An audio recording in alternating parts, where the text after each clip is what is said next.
She not here. Maybe that's what she said because she don't know what she mean.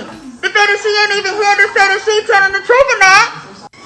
If baby she not here, maybe that's what she said. You already know what it is. This is that good ISO detox tea. Have you looking good, feeling good, getting your body and your mind and your spirit right, boy. Come on, get on this detox. Join me on this. Let's start looking good. Let's start losing some weight. And yo, if you want to join me on this endeavor, you guys can get paid too. Just click the link in the description of this video and jump on it. What's up, Sky Squad? It's your boy Richie Scott. Of course, we're back with another video, and we're going to be discussing the Real Housewives of Atlanta, the virtual reunion part 2. We've got lots of tea, lots of news surrounding the episode, and of course, we're going to break down the episode, okay? Now, first things first, I'm drinking my good detox tea right here so that we can sip and spill some tea. If you guys want to get some of this tea, go ahead and click the link in this description down below. It is detox. It does get your mind and your body right, okay? Now, we got to get into some things with regards to this episode of the Real Housewives of Atlanta, the virtual reunion part 2. Now, before we actually touch into that, we've got some NENE leaks news, okay? Now, the first thing is she is explaining the reason why she left the reunion, and then we're going to be talking about her calling out Real Housewives of Atlanta production and Bravo, why she needs a bigger paycheck, and there needs to be 2 people that are gotten rid of. Okay, get into this. Now, NENE is basically posting on her Instagram this message. She said, "It only felt right to personally remove myself from the reunion. So much had happened this season. The cookie lady, Mark and Kenya's fake marriage, Dennis's accusations, Snakegate, and much more. But drilling me on subjects, muting me, flashing back to things that had happened since the show was wrapped, like my relationship with Wendy while in quarantine. Why didn't they ask about Kandi's restaurant shooting then if that's what we're doing? Interviews I've done since we wrapped the show that has nothing to do with the show. After deciding that apologizing for certain things was only right, that wasn't genuine enough. Starting over with Lil Sis Porsha was made fun of, and here they go bringing someone on the reunion that I was personally told by executives wasn't allowed on set anymore. All this and so much more felt like the rules only applied to me and that I was being held to a different standard than others, but you continue to be the judge." Now, she posted that on Instagram. Obviously, she's talking about Giovanna, as Giovanna does make an appearance in the next episode. Interestingly enough, this does seem to confirm some reports that we had heard last year that Giovanna had been removed from the production of the show, okay? NENE seems to confirm that that was something that was in effect, okay? Which is very interesting because we had really never heard it from any of the girls themselves. So it's interesting to hear. Now, I wonder what Giovanna would have to say about that, and or the other ladies, and if there's any truth to that. Now, with regards to what else she had to say about the show and why she walked off, she had this to say about her relationship with production, what she wants from them, and somebody should go. Okay, get into this. They do. The whole reunion is just NENE.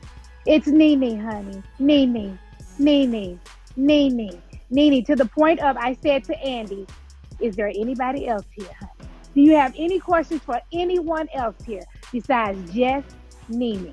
Let some of these other girls work for their checks, Andy. True Entertainment, Bravo. You paying them, aren't you? If you're going to just question me for 3 hours, then give me their check. Thank you. I mean, come on, like, be serious. This is like, it's insane. Like, you have all these girls. You decided that you wanted them in all of your episodes. Then please make all of your girls work. Surprised me, as I said before, is I'm not in every episode, but yet your reunion is all around me. They had was to focus on NENE Lee. My check need to be double. Thank you very much. My check need to be double because the rest of your girls live a false life. You paying all these girls to sit up and talk to me all day. Can I get my raise, please? Thank you very much. Fine, honey. Okay. And so I feel like what they need to do is have a big shakeup. Like, a couple of these girls need to move to Friends or move on out or wherever they gonna go on. Whether I'm here or not, it doesn't make any difference. 2 peach holders need to exit this season. Yeah. Because, you know, it just needs to be something else. Like, for me, I'm over it. Like, what the since I am everything that everybody has to talk about. I mean, don't you think I deserve a bigger check? Hello? Don't you think I deserve more money? I'm all about my money. Where is my money? Where is my money? How about that? You got your rest of your boring girls you're spending dollars on. Put them to work. Okay, now something I do want to say is interesting is that, you know, she made reference to the fact that she might not have been in certain episodes, but the action that she brought in was teased for several episodes. Remember when we were getting those first episodes from Toronto, we were teased with that whole blow up with NeNe and Kenya and everybody, you know, at least 3 weeks before that episode actually aired. So NeNe is kind of correct when she says that, which is very interesting. I personally think that NeNe is also, just like Kenya, good for the show. People seem to always debate whether or not they should stay or they should go. I think that they're both great antagonists on the show. My only issue is, at this point in time, as you guys know, it's never really good to sort of badmouth your employer on national television or any public platform. So it'll be interesting to see how the head honchos at Bravo react to that as time goes on, because you know she's been sort of complaining about not getting a spinoff and a certain someone getting that spinoff season after season.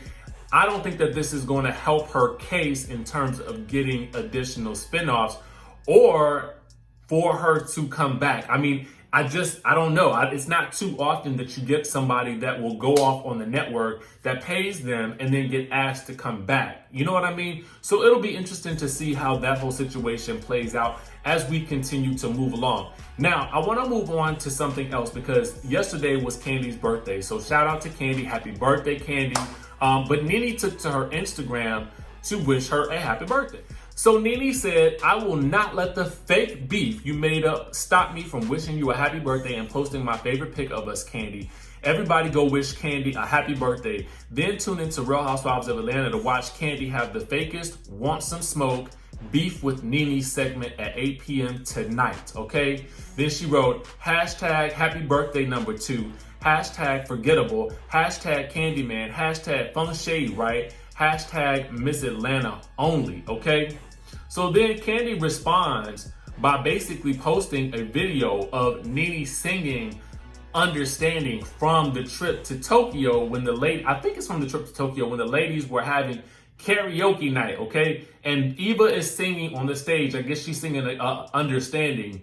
Kandi got a video of NeNe singing along to her songs because, as you guys know, when NeNe called her unforgettable, then really meant to call her forgettable during the episode, Kandi said, "You know my songs, you know who I am, you were singing my songs, I'm everywhere," okay?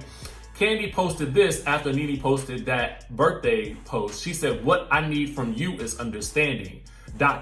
This is a cute throwback. Love how you were singing my song, NeNe Leaks, and thank you for the birthday wishes today. Much love from Miss Unforgettable. Hashtag Real Housewives of Atlanta. Hashtag why am I petty on my birthday? Hashtag escape and hashtag been knowing me," okay? Listen, Kandi and NeNe last night was on the fire, okay? They was truly on the fire. But meanwhile, we got some more thoughts to talk about the episode, okay? I kind of want to give you guys my thoughts on this whole situation. You know, the reunion to me, part 2, I would give it a 7.5 out of 10. I give it a 7.5 instead of a full 8 or 9, simply because I kind of felt like so much surprised me at the first part of the reunion that kind of going into the second part, not a lot surprised me because they threw so much at me in the first part, okay? And then to top it off, we had some segments that I don't necessarily want to consider boring because I don't think that anybody's actual life stories are boring, but they just weren't as engaging to watch. You know, the package with Eva, which I felt like we should have gotten during the season. Why is it that with Eva, this is her 3rd season technically on the show? That first season she was a friend, but this is being her 3rd season on the show. We're finally getting some real depth to the conversation about what happened with her and Kevin McCall. Now, granted, I understand it's painful for her to talk about. She's talked about it in other places, but she hasn't really gone into it in depth like she did last night on the show, unless maybe I missed it and you guys can comment down below if I have. But let me know what your thoughts were on the episode. Rate it from on a scale of, let's say, 1 to 10, because that's what I did. Again, I gave it a 7.5, but you guys let me know what you think. I think that the two MVPs of the night, I would say, are Kenya and Porsha yet again. I do feel like that Porsha again came back with, you know, the reads, the shade, the fun stuff. I felt like she was funny. You know what I'm saying? And then her pulling out her own question card and asking the question as though she was Andy, that took me out. And then Kenya Moore with this read about how Marlo and NENE had slept with the same man. I was just like too through with them last night, okay? I wanted to almost give Kandi the third place for the MVP of the night, mostly because I felt like she kind of came out swinging at the end, all right? So that's just my thoughts on that situation. Let me know what you guys think down in the comment section below. Now I'm gonna move into a dissection of the episode. We're gonna deep dive into the episode now, and we're gonna be incorporating some tweets throughout the night, some of the top tweets, thanks to our friends over at Atlanta_Housewives. They basically sort of laid out some of the top tweets for the night for us to kind of review and sort of put into context with the episode. So I'll be kind of mixing those in as well, because we like to be as thorough as possible, okay? That's just it. I'm obsessed, and that's what I like to do, okay? Now, Porsha gave her receipts when she was talking about that good Cynthia Bailey and Kenya Moore. Kenya was upset with Cynthia for not having her back against Eva, okay? I don't know why she would have need to have her back, and I guess maybe she was just venting. I feel like, honestly, this was probably a waste of Porsha's time, because at the end of the day, it would not have mattered what Kenya said about Cynthia. I don't think that Cynthia is going to let anything damage her friendship with Kenya, no matter what anybody tells her. So this is why I think Porsha made this tweet about leading a horse to water, but you can't really make them drink. And I think that's definitely the case with Cynthia, because I just kind of feel like Cynthia is really not going to really deviate from her friendship with Kenya in any way, shape, or form. Now, either it's just that strong, or she just refuses to see anything really bad about that good Kenya Moore. And that's just that. I think that's just the way it is, you know. And so then Kenya and Porsha happened to go at it on the good Twitter, okay? Kenya Moore says, so Porsha the pawn lied. She said, I was coming for Cynthia Bailey and I was gonna take her out. I'm sick of her again. Who is the liar now? Hashtag fake friends, hashtag fake receipts, hashtag Real Housewives of Atlanta. She also did a post on her Instagram talking about how you can you can buy a fake crown, but you're still going to be a pawn. So she's apparently calling Porsha a pawn of NENE's. Do you guys think that Porsha and Kenya will be able to get back on a good foot next season? I really want to know that. And what did you guys think of Porsha's receipts from Kenya Moore? Did you think that they were valid, or did you feel like Cynthia needs to, take heed to what she was saying? Honestly, I'm neither here nor there with it, because to be quite honest with you, I love Cynthia to death, but I just do think that maybe it would be interesting to see what the dynamic of the show would be like with her not in the picture. And that is not a knock towards Cynthia. I just want to see how Kenya Moore functions without that friendship in place. That's it. I want to see, what will happen. Will that open a door for her and Porsha, or will that just drive her more towards maybe Eva and Kandi? I really just want to see how that whole situation plays out, because Cynthia seems to be in the middle of a lot of these friendships, and really, quite honestly, she didn't really contribute that much to the reunion overall. You know what I'm saying? Despite the audio issues with the mic with Porsha, and Porsha, let me tell you, Porsha's interpretation of Cynthia last night was spot on, because every time she opened her mouth, it sounded like, and I was like, I don't even know why she's talking, because I can't understand the words she's saying. Anyway, so fans were asking also why Kenya Moore didn't release the receipts that apparently she had with Porsha talking about NENE, and Kenya Moore had this to say. She says, I'm not that type of person. I don't react on Mad Day. Our private messages will remain private. Hashtag Real Housewives of Atlanta. Now, whether that means that the receipts are really factual or not, what I do respect in this situation is someone who is not willing to expose those personal text messages between the two of them on Mad Day. I really do respect that, because you know how I feel about the releasing of text messages between castmates. Like when Porsha and NENE was doing it, I was just kind of like, that really does make it hard for you guys to sort of communicate in any other means other than a telephone call, because and even that might be recorded at this point, so you just never know. I also want to talk about something else, you know, with regards to, there was a conversation between Marlo and Kenya, wherein Marlo basically sort of talked about how Kenya was, you know, reacted to her business and how she came in and disrupted, you know, her wig thing. And I felt like Cynthia, and yet again, in her total defense of Kenya Moore, was just like, I thought that was fun shade. Well, did you think it was fun shade when she was shading your business all those times throughout the season? I don't feel like you thought it was fun shade after they had to point it out to you. I don't know if you thought that then. And I felt like Kandi, what I love was what she said. She said, she said something about it being funny. We were laughing, but it wasn't fun shade, okay? And that's absolutely the case. It was not fun shade, and it was not cool at the end of the day. And even Andy had to say, so you can F with other people's businesses, but they can't F with yours.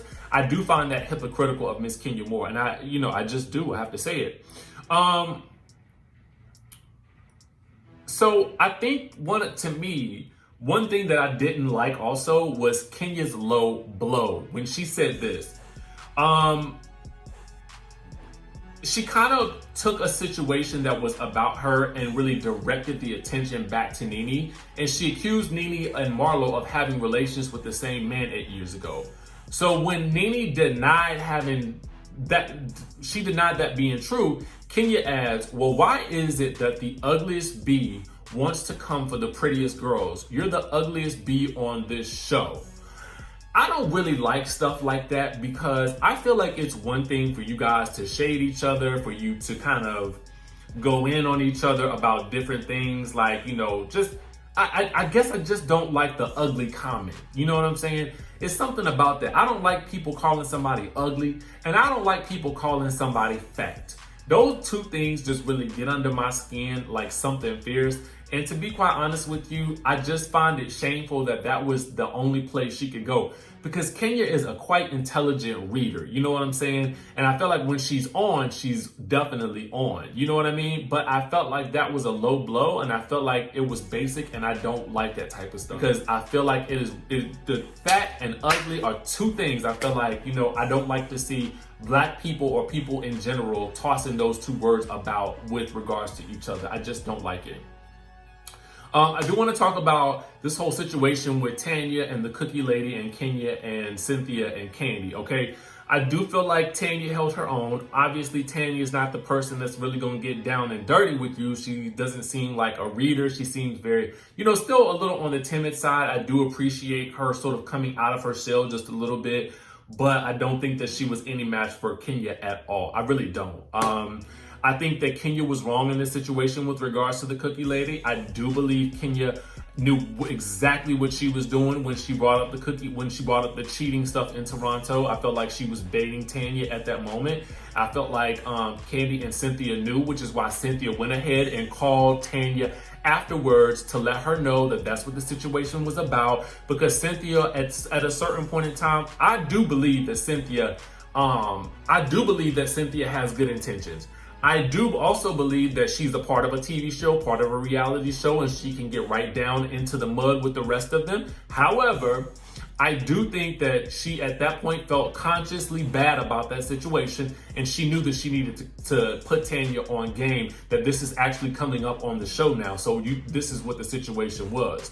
I also felt like Cynthia was wrong for trying to have the cookie lady and Tanya meet up at that at an event earlier throughout the season so that she could confront her then. I just feel like you just let people know if something like that is going to happen in advance so that they are well prepared for what's going to happen, especially if you claim that you have good intentions. I could not figure out for the life of me why Eva was jumping into that. But I do have an issue with Cynthia having a problem with Tanya saying that she didn't defend her at the lunch meeting with the cookie lady. It doesn't matter what you, to me, this is one of those situations where Cynthia argues that she had Tanya's back throughout that situation. I don't care, because at the end of the day, what you didn't have her back on was your best friend calling her a see you next Tuesday. You didn't have her back with that. And you also, as soon as you saw the cookie lady show up, at that point in time, if you really, really had her back, you would have been like, no, this is not going down right now. We're not doing this. This is not how this is about to fly. That's just my thought. So you, Cynthia, cannot be mad at Tanya for saying that you didn't have her back. She's the person that's being ambushed here. She's the person who is the victim in that situation right then and there. That's what I will say about that. Now, the cookie lady did let me know in the interview that everything seemed all good with her and Tanya at the end, because Tanya apparently, allegedly gave her a business card. So I don't know how to explain that. But I do feel like Kandi was dead wrong when she jumped into this situation, because Kandi was like, you know, nobody warned me about Natalie coming on the show. Natalie was telling you that Natalie won't say nothing about Todd that Mama Joyce didn't say about Todd. Let's be clear. She didn't come at him she didn't come at Kandi talking about Todd was cheating on her. She just basically said Todd know how to swerve and he's an opportunist. That is what she said, and that is what Mama Joyce said. Okay, so I don't understand how you can compare the two, because at the end of the day, nobody came onto the show talking about Todd was messing with them. Those are completely different situations. And the fact of the matter is, it wasn't about you trying to save Tanya in that moment. It was about the fact of the matter was that you was sitting there laughing in your confessionals talking about the cookie lady wanted them, Paul might have wanted them cookies, laughing, doing this, that, and the third, versus coming out and being your normal bone collecting self and actually saying something to everybody. You can be selective about who you spill the bones to, but at the end of the day, you really talk about how you just call things out like you see it. Well, if you called it out like you saw it and you saw the situation was wrong, you should have called it out then and there. That's my thoughts on that, okay? Now, I love the Twitter response to this as well, because I felt like this was absolutely spot on right here. This was completely spot on right here. So that's really my thoughts on the episode. I kind of want to know what you guys think about the situation. Let me know what your thoughts are down in the comment section below. How did you feel about this episode? How did you feel about NENE calling out the producers? You know, what did you rate this episode as? Let me know down in the comments. Make sure you guys hit the subscribe button, hit that notification bell button, and I will see you in the next video.